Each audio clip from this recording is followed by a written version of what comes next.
A special thank you to each of our subscribers who make this channel possible. Here's today's story.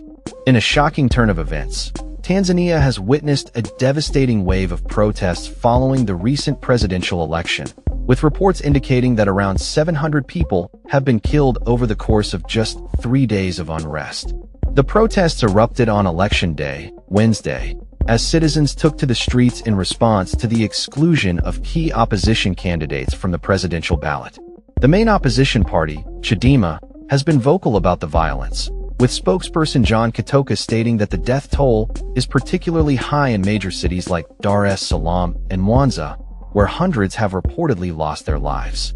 Katoka emphasized that the actual numbers could be much higher, as many killings may have occurred during a nighttime curfew imposed by the government.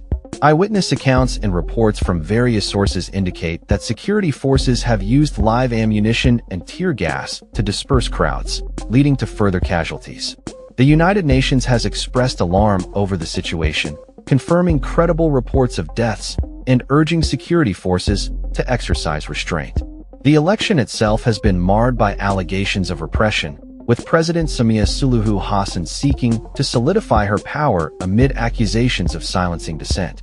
Critics have pointed to the arrest and disqualification of prominent opposition figures, including Tundu Lissu and Lahagam Paina, as evidence of a systematic effort to undermine democratic processes.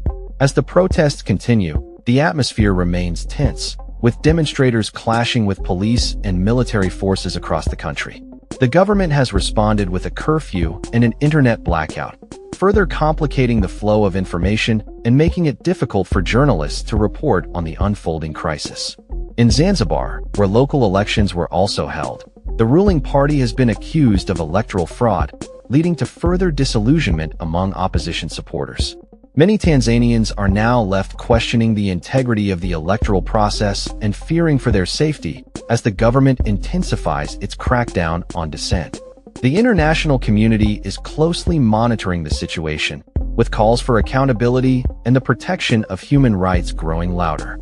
As the death toll continues to rise, the future of Tanzania's democracy hangs in the balance, with many citizens demanding justice and a return to free and fair elections. That's all for this story. We upload videos every day covering many different subjects, so hit that subscribe button to stay informed. Thanks for watching.